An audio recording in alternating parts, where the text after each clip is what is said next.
If you're looking for best practices for your bank or credit union, join us while we talk all things sales, marketing, and strategy for financial institutions. Let's make it happen with FiGrow Solutions.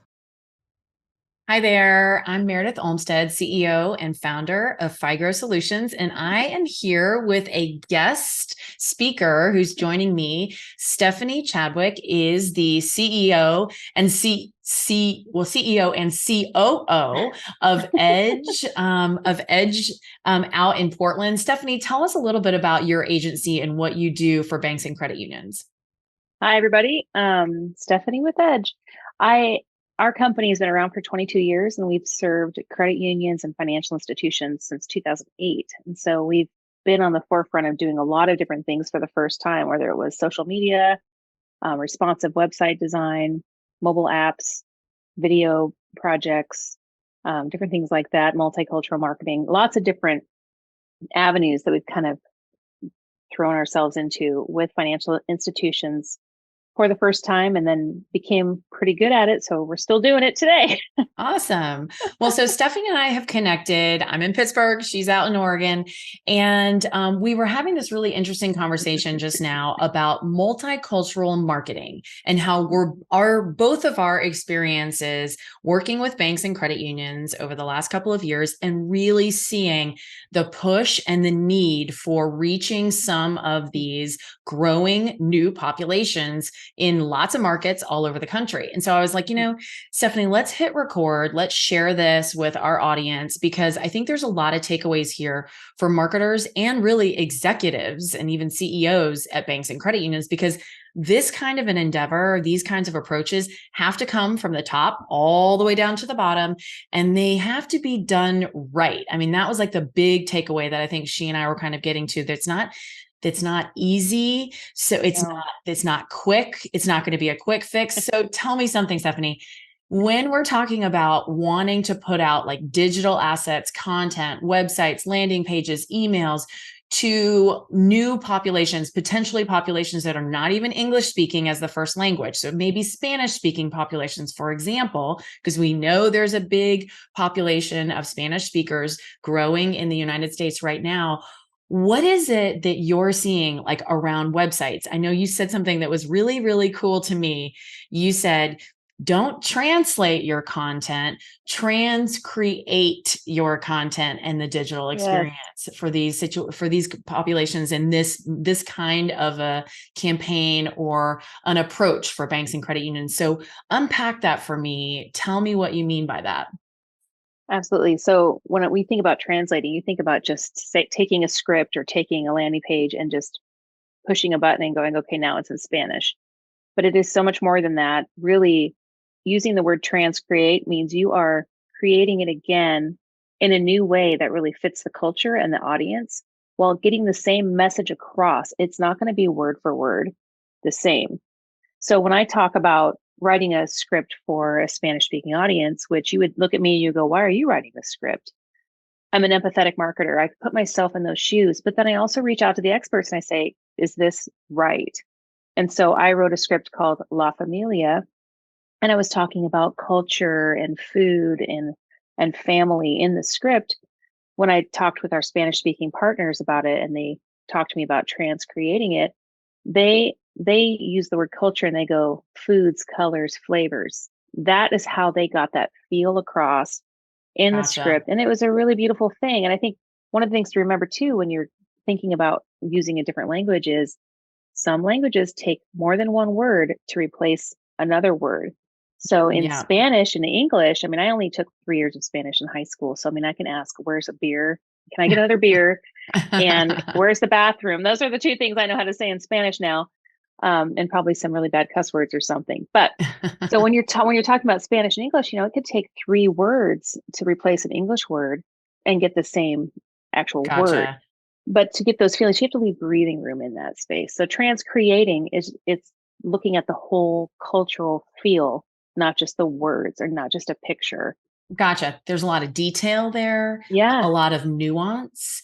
The nuance. Formal versus informal. in those kinds Yes. of languages, which we have in English too, but it's Yes. not, but it can It's be. like if we say sir or madame, like you're on the East Coast, so you have a little bit more of that older, like probably not where you live, but thinking about upper East Coast, there's a little bit more Right. tradition New in England. there. Yeah. I Yeah. mean, seriously, but for me, I live in the Pacific Northwest. You can wear Birkenstocks to meet with your attorney, and nobody is like, "What is wrong with you?" Sure. You know what I mean? Sure. Yeah. So, yeah, it's different. So you got the ustedes, with Spanish. Is this formal, informal? Are we talking to a grandparent? Are we talking to kids? Yeah. That type of thing. And it's important, right, to get it right, because you're trying, just like you do in English, you're trying to project thought leadership, become a trusted financial advisor, Oh but man, also not be so incredibly formal that they feel like you're not approachable, or that exactly. you're just trying to make money off of them, so it is Yeah, weird, right? In these it's respect. these Yeah. community-based financial institutions really have to walk a very thin line, so they really need to be doing it authentically. And Mm. a lot of times these populations, which you also mentioned, can be somewhat unbanked. They may Hmm. actually be living in cash economies a lot of the time. They may not even be Yes. working with formal bank accounts when they're starting to consider doing, setting up their first account with you, with a new institution or something along those lines. So it's important that that you're able to kind of create content that they can understand, that resonates with them, that feels trustworthy but approachable, all of that. Hmm. Um, and I Having think, that, definitely. I would yes, say like the bank and unbanked thing. The unbanked thing is huge. If you want to build trust with someone who doesn't have a lot of reasons to trust or hasn't been given reasons to trust, give them what they need. And one of the things that a credit union we worked with did is they made it really easy for people to send money out of the country. And they had it mm. all done in Spanish. I thought that was a really cool way to meet people where they're at. Well, so they don't have to go to some of those higher Yeah, interest or higher cost options, exactly. those quickly payday lending kind of It's terrible. I transfer know. options for them, and they can actually Yeah, make those kinds of payments, or those kinds of where they're moving their money a little more yeah, seamlessly, just like we yeah. do. Honestly, I I like to be able know. to move my money from one bank to another. Why should it be difficult, even if you're, going outside of a country I lines? If you agree. can make it a little easier, why not? So yes, really trying to be authentic in, if you want to have that positive impact and experience. You said something else about the CEO of the institution that you really did Hmm. a really like kind of involved move to become more multiculturally Oh yeah, connected with these populations. Tell me a little bit more about that CEO and why yeah. that project, you said, took a longer time than maybe people might have expected. I think that's probably one of the things is like, I understand if financial institutions are feeling a little timid, dipping their toe in the water because you want to do it right. You really shouldn't take shortcuts and it's going to take longer than you think.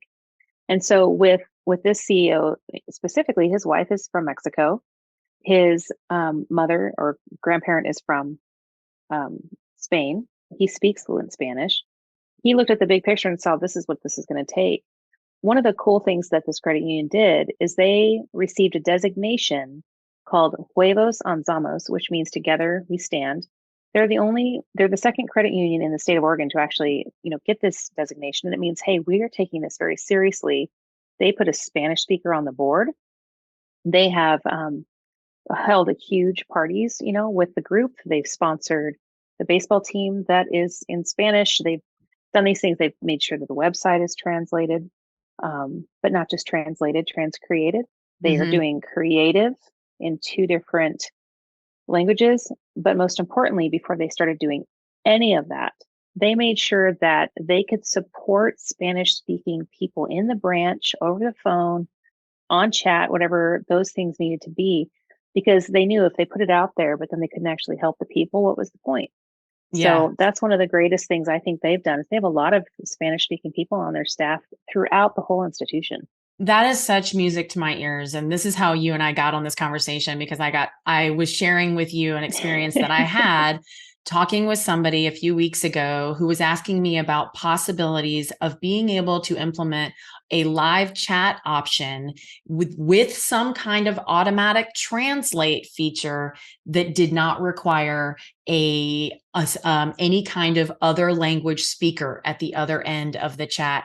And I was like, that's not a thing. We don't, even if it was, I can't even imagine how much that would cost. And then I got off the phone and I scratched my head and I was like, wait a minute, did they just kind of imply to me that they wanted to serve this Spanish speaking population without hiring any Spanish speakers? And I got really upset about that, to be honest, because what I said to myself and then what I said to my staff, my team, is that, when it comes back up, or if it came back up, we were going to very nicely, or maybe even not so nicely, say, hey, if you're interested in serving as a different language, population, but you're not interested in employing anybody in that population that speaks that language, maybe you're not ready for this approach. Because in my opinion, you should not be claiming or trying to serve a population you're not willing to employ.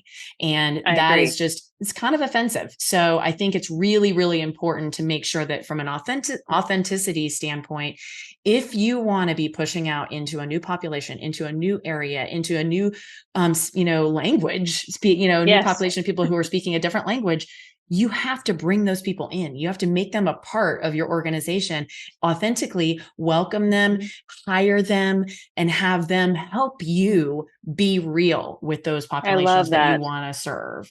And that's just a beautiful thing. I mean, that adds to everything in the environment of the institution itself. It just makes it a richer, more meaningful place to work. And the community, if you want to build the trust and authenticity go together. And so you can't do one and not the other. 100%. We have a great client out in the Oklahoma area who is actually building out a whole brand to support their efforts with the Spanish speaking communities there. What a huge effort. Yeah. And they're even opening a branch that is targeted and going to be completely staffed with Spanish speakers and all of these materials that are really crafted to help meet the needs, the financial needs of that community. And I think that's really what you want to see community-based financial institutions doing when they're trying to kind of serve those populations. Do it authentically, do it from the heart, take your time, don't rush into it.